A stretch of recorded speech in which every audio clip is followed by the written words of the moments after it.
Hi guys, I'm Simon from Pearlywinks Craft Supplies, and today I'm going to be showing you how to use our rotation stencils.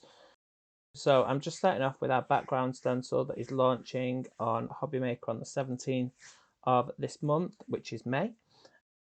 And I am just creating a background, just using the edges of the stencil to create some hills.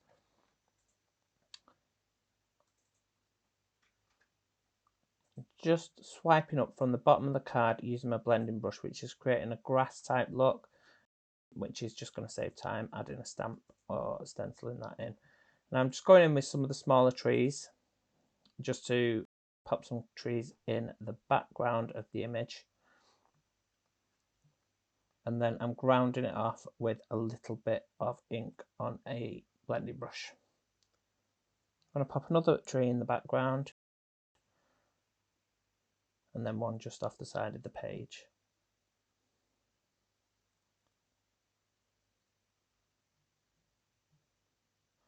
I'm going to zoom in and get me using the zoom function on the camera. I'm just popping some little orange dots on, which is going to be the center of some flowers that I'm going to create using the white pen. With the white pen, I'm just going to pop 5 little dots just around those orange dots what I've just popped on there.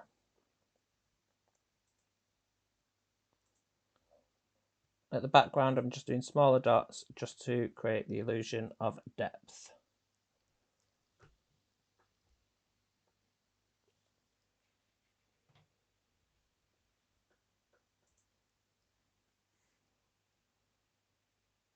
They look like little daisies. Right, so now I'm going to just clean off my stencil and I am going to start working with the rotation stencil. On the rotation stencil, I've got a non-slip mat there, which is to protect the surface of that plate, what I'm going to be working on.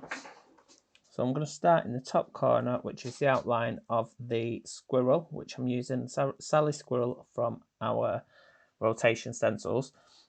I'm just going around the outside using one of the ombre palettes from Under the Rainbow, and I'm just creating an illusion of a round face by just going around the outside and just adding a little chin mark on there.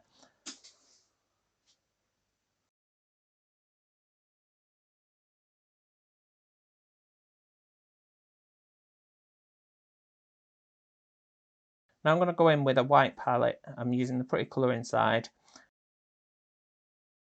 I don't want it to be white, I want it to just dampen down the colour so it creates a lighter brown where it falls. So I'm just doing that on the feet, the chest and on its cheeks.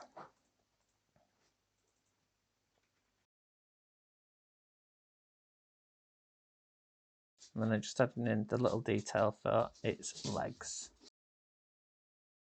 Spin the rotation stencil around one more turn, and I'm just going to add in the detail of the tail and the eyebrows. I'm using a different brown for this, again from the same ombre palette from Under the Rainbow. Didn't think it was dark enough just around the face, so I'm just going in just to create a bit of a shadow where the head would fall. Turn it around one more time, and I'm going to add the detail in of the feet and the nose and mouth. I'm using a black for this. I'm using the Versifying Clair, and then I'm going to go in again with the Under the Rainbow palette, just with the dark brown just inside the ears. Now I'm going to take the mask and pop in that over the top, just so I can add in the blacks of the eyes. And there we have Sally the Squirrel. So I'm just adding some whiskers there. Just started by popping 3 black dots on just around the nose, just to create the follicle where the whiskers come out of. Now I'm just going to fussy cut around using my scissors. Scissors that I'm using are the Tonic scissors. They've got a nice spongy feel to them, and they're really great for this sort of fussy cutting. Really handy to use, and especially good if you've got dexterity issues.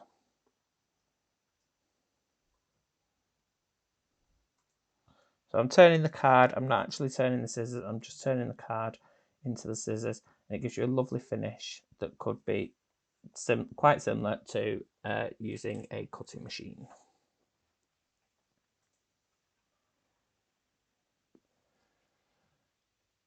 I've got another sheet of paper here. I'm just edging it with a alcohol marker. And then I'm just filling it in so it's all the same colour and there isn't any colour variation. And then I'm just going to spray it with our diamond pearl, which will just give it a lovely subtle sparkle to the outer edges.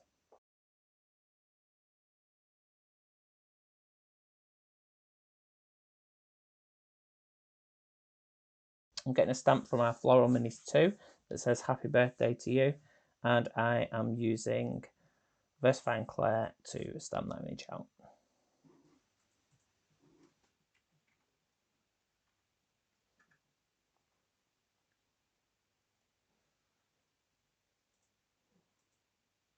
So using one of the stamp blocks from Under the Rainbow Stamp Starter Kit, I've just put a little bit of Velcro on the back of that, and I can use it on one of my daubers then and use that as a stamping block that's easy to hold with my blending block tool.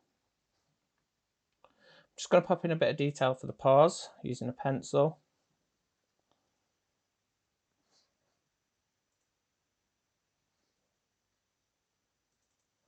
I'm going to add a bit of shape just using the side of the pokey tool, and then to affix this to the card, what I'm going to do is I'm going to take a strip of scrap card, wrap it around my finger, and then glue that into a tube.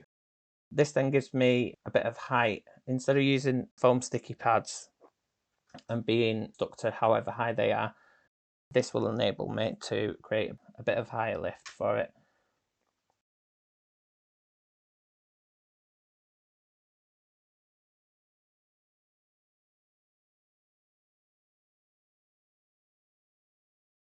So now I'm just creating a card blank. So it's going to be a A6 card blank, and it's just going to stick onto the back of the top of what I've just made.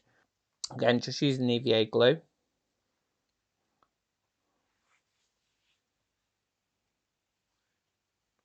You can add some enamel dots onto this if you wish, but after popping them on, I found out it didn't need them. And there we have it, a beautiful card created using the Sally Squirrel rotation stencil.